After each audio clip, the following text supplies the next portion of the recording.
Now it's time for Straight on the Point with Jesse T from some undisclosed location somewhere in the world. Now, ladies and gentlemen, here's Jesse T. Well, it's good to be back with you here as I had a little roundabout before the show started, got my juices going, and got my mind a-thinking. So I'm ready for a great show today here on Thursday in Southern California. And, of course, tomorrow we have the best of the Jesse T Show, and we are road tripping tomorrow. Dan, the man, the road dog king, and I, we're going to figure out where we're going to go here in the next 24 hours. We've been to a cemetery. We've been chasing after movie stars in their houses. We've gone down Hollywood Boulevard. That was a dead show, you know that. Which one? The cemetery one. Yes, it was. Ba-dum, boom. Boom. Yes, and you did follow the Animal Act or the Midget Show at Vaudeville. You know, in Vaudeville, if you followed the Animal Act, you know you were on your way out the door. Absolutely, especially if it was the elephants. Oh, Lord. I mean, just slipping and sliding in their big remarks that they left on the theater stage. Boom. Yes, and also the worst thing for a entertainer in vaudeville was to be following a child's act. You know, a singing child or something like You'll that. crash and burn it. Yeah, every single time. And the absolute worst is to follow the little people. At that time, they were known as midgets. That was like, you know, how can you top that after the audience sees that stuff? You just might as well just go home. Pack it in. Pack it in. Take a short trip home. Yes, jump around, jump around. Yes, and that was a song I was listening to before I got in here as I was talking to the dogs on top of the mountaintop. You see, the station here is in an undisclosed location here near, I will give you a little bit of where it's at. It's over there and by here and not too far from that way, okay? And so just above us, our station is sort of like in a valley, a little kind of a cutout outside of a mountain. And above us, there's this like 8,000 square foot house sitting above us, and they have a lot of dogs. So what I decided to do today is I decided to talk to the dogs. So I sat out there for about 5 or 10 minutes and was barking at the dogs. And I was barking in several different voices. I was barking, you know, roof, roof, roof. And I was barking, roof, roof, roof. And I was barking really loud. And these dogs were going absolutely insane. And don't ask me why I was doing that. It just sort of felt good. Actually, I know the person who lives up there at that house, and I just wanted to drive them absolutely insane because their dogs are always barking. So I wanted to have some dog talk. And I think I accomplished it. And the dogs up there are probably saying, you know, that dog down there has an interesting accent or dialect. We've never heard that kind of dog dialect before, our dog accent before. And yeah, well, you know, I've got an American dog accent and a Californian dog dialect.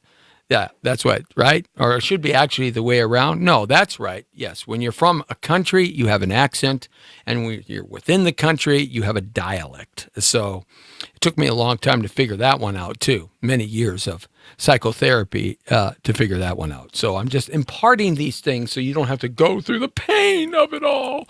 The Jesse T Show is on the air and everywhere from the community to the world, 5 to 6 here, Monday through Friday. And we're going to be talking health today because, you know, it's summertime. And these are the kind of days that I loved to be on regular radio, commercial radio, playing the hits. Like maybe 10, 15, 20 stories up in a skyscraper looking down at the Pacific Ocean and the sunshine. And these are the kind of days that I loved to be on the air. Broadcasting the greatest hits of the day, whatever they were. I don't know, this kind of the way the clouds are and the beautiful blue skies here in Southern California, and the breeze. It's not too hot, it's not too cold. It just seems so wonderfully exciting. And I do miss that time, that's for sure. But, you know, we're here together doing our thing, and that's what we do, saying hi to Brie Alamonte. Maybe the dog is from Australia. You know, I've often thought that, Bree. Bree is on our Facebook.com/Jesse Torero page. Thanks a lot for checking in. Our friends there, Russ Niebert and Cy Richardson, great actor. Our buddy Alex Tepizano's there. And hey, Diana Duff, she's over on Instagram Live. Thank you, Diana. If you see me on The Power of Voices or YouTube, The Power of Voices, and my head is doing left and right, it's because I've got a camera on this side and I have a camera on that side. And I have our Periscope friends down over here yonder. We're starting to build that Periscope audience a little bit. And so please chime in and let us know what's happening in your neck of the woods, and we certainly like to know what you're going to be doing this weekend, Memorial Weekend. Now, if you don't know the difference between Memorial Weekend and Veterans Day, or the Veterans Weekend that we celebrate, Memorial Weekend memorializes all of the slain soldiers that died for you and me to live in this great country. No matter what you think about it, no matter the things that Trump is doing in Europe, you may agree or you may not agree with his antics or what he's doing with, jumping in front of people and all that stuff. The bottom line, though, is so goes the world based on what America does.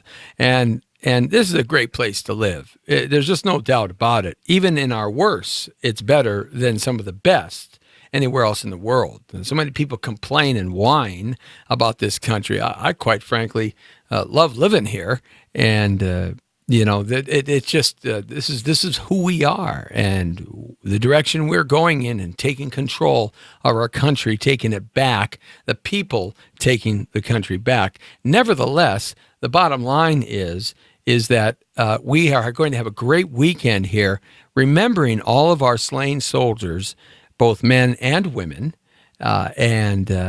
it's a time to really ponder on the price that they and their families have given for you and I to live in this beautiful nation and continue to be secure and happy compared to the rest of the world and what they're going through. I certainly wouldn't want to be living in France, nor Germany, nor England, nor anywhere in Europe, because it seems to be blowing up everywhere you look.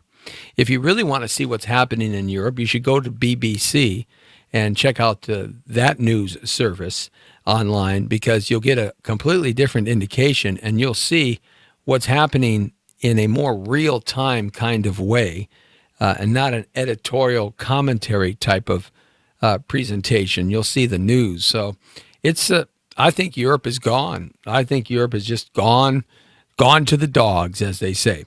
But nevertheless, we've got Clark Tang coming in, Sifu Tang. He's one of my Wing Chun and Kung Fu brothers, and just a terrific Wing Chun practitioner. You might want to look him up if you want to study a great martial art, Wing Chun.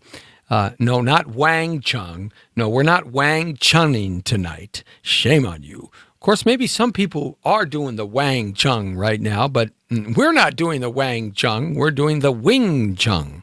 So that's a little bit different. But saying hi to Dorothy DeAngelis. I knew a DeAngelis family way back in Sun Valley, a DeAngelis family. I wonder if Dorothy is part of that family. Anyhow, thanks a lot for checking us in. JG's checking in, and Vincent Martinez is here. Thanks a lot, Vincent, for hanging out with us. And our podcast here on Periscope is starting to get a little bit hot there, too, as well. And so we're going to kind of jump into it. I do want to say hi to our friends at the French restaurant, the Monaco French restaurant. They're checking us out here this afternoon. So we've got a full show for you. And we're going to progress ahead here and start talking about a little bit of health. But I did want to finish up what I was chatting about, those dogs. Those dogs. You know, have you ever thought, and I do this, I ponder on things that are a little bit, perhaps you might think they are odd, but they really aren't. They're just kind of muses of my brain. And I wonder if dogs that live in China can understand people that live in California. I wonder if dogs that live in Mongolia can understand people that live in Australia. I mean, when you say stop it, and you say it in Spanish or Chinese Mandarin or Japanese, or you say it with an English dialect, or you say it in French or Arabic, I wonder if it means the same thing. If it doesn't, then dogs are pretty doggone smart. Well, we know they're really smart, but they're pretty doggone smart because dogs must be multilinguists. They must have studied some sort of language understanding while they were growing up. I've often thought about that. And I've often thought about that if you're an American and you travel around the world, what happens is when you land in a foreign country, you are an American more than you can possibly imagine. Even if you try to be inconspicuous and you try to be, not out there extravagance so everybody can see your Americanism, you still are an American. And anybody can spot you from a mile away. You could just be standing, looking out the window at the airplanes landing, and somebody will know that you're not German, or you're not Bavarian, or you're not Guatemalan, or you're not Russian, or you're not Japanese. They'll know that you're an American. And I wonder if dogs know about other dogs. If they know, I wonder if two dogs get together. Let's say a family moves from, let's pick a nation, just any nation, one we haven't talked about in a long time. Let's just pick, let's say a dog that came from New Guinea, okay? It's a New Guinea dog. It's a Guinea dog. No, it's not a Guinea Wop dog. Come on now. And I know all the Italians, I just, said some very disparaging things, you wops. Well, what can I tell you? I'm a wop too. Well, I'm actually a part of a wop. I'm not a big wop. I'm a little wop. I got a little bit of this and a little bit of that. Yeah, I know. Everybody's mad at me now, and you're going to run to the NAACP and say, Jesse's been whopping a lot. Well, that's all right too. But nevertheless, I wonder if you're from New Guinea, which there are no Italians in New Guinea. So, but you're a dog, and you're part of a family that lives in New Guinea, and you immigrate to South Carolina. So I'm wondering if now you guys speak the language of New Guinea, whatever that language is. I've heard it once or twice, and it is an interesting language. I don't know what they call it. Maybe they call it like Guinness, the language of Guinness. No, that's the beer. Guinness is the beer. Oh, yes, that's a genius. Remember those genius Guinness commercials? They were terrific. But nevertheless, you immigrate to America and you end up in North Carolina, all right? So, well, that's a feat in itself to be living in North Carolina. But for all our North Carolina fans who are checking us out, we love you. We love you, North Carolina, and you all know how to eat in North Carolina. Oh, yes, in South Carolina, you guys eat good. You guys eat so well that you're all kind of big people over there. Let me tell you, they eating that mashed potatoes and chicken and all that fried and greasy filled food. It's the best, isn't it? But when you're in a health kick like I am, you can't have any of that, and we're going to get to that here momentarily. But finishing up about the dogs. So you're part of a New Guinea family, and you are a dog, and you understand their language. And so you get on a plane, and you get caged up. You're the dog. Let's say you're a German Shepherd dog. That's your lineage, all right? And you are in the bottom of the plane, and there's 3 or 4 other dogs in the bottom of the plane there, and you guys are all speaking different languages. And so you land in America, and you have to learn English. Now, your family has probably already learned some English, so they can speak it because it's one of the most well-known languages in the world. But you as a dog have never learned English before. So you land in North Carolina, and you get off the plane, and you go with your family to the house or apartment they rent, and you're sitting there one afternoon on a Sunday at a barbecue, and a dog family and their family comes up, and let's say it's a golden retriever. And he comes up, and the golden retriever comes over, and they do their sniffing of each other, right? And the golden retriever starts barking at you. And you go, you know how dogs bark. Roof, roof, roof, roof, roof, roof, right? Well, golden retrievers from North Carolina bark like this. Roof, roof, roof, roof, roof. They have that sort of southern kind of mixture, northern southern sound, right? There's North Carolina, roof, roof, right? And so now you're a New Guinea dog, and you're listening to this golden retriever, and you're sitting there in your German Shepherd skin, and you're trying to figure out if that roof, roof, yeah, yo, roof, roof, right? If that dog is barking to you with that North Carolina mixture South Carolina accent, and you're trying to figure out what they're saying, because you're a New Guinea dog and your bark is a little bit different. Instead of ruff, ruff, ruff, your bark is like your bark is like right. That's your New Guinea dog accent. You like that? Right? Okay. So you got a dog barking with a North Carolina, Southern Carolina kind of accent. And you got this other dog barking in the New Guinea accent.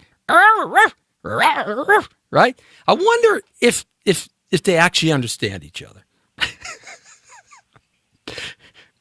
Yes, I ponder this stuff. Believe me, I think about this stuff. I do. What if you got like 10 dogs from 10 different nations? After they've done all the sniffing out, and then they figure out, one's a female, one's a male, and whatnot, then they got to start talking to each other. I wonder if they understand each other. Well, something that I guess somebody that has much more of a dog aficionado can teach me.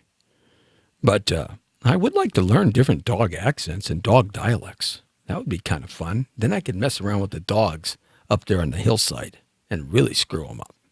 Anyhow, Jeffrey Board here is in with us. He's from Delaware. Hey, Delaware. That's a great place to be. I've been over there. Yes, in Delaware. Good to have you along. All right, Jeffrey, thanks for joining in. Jeff Langton.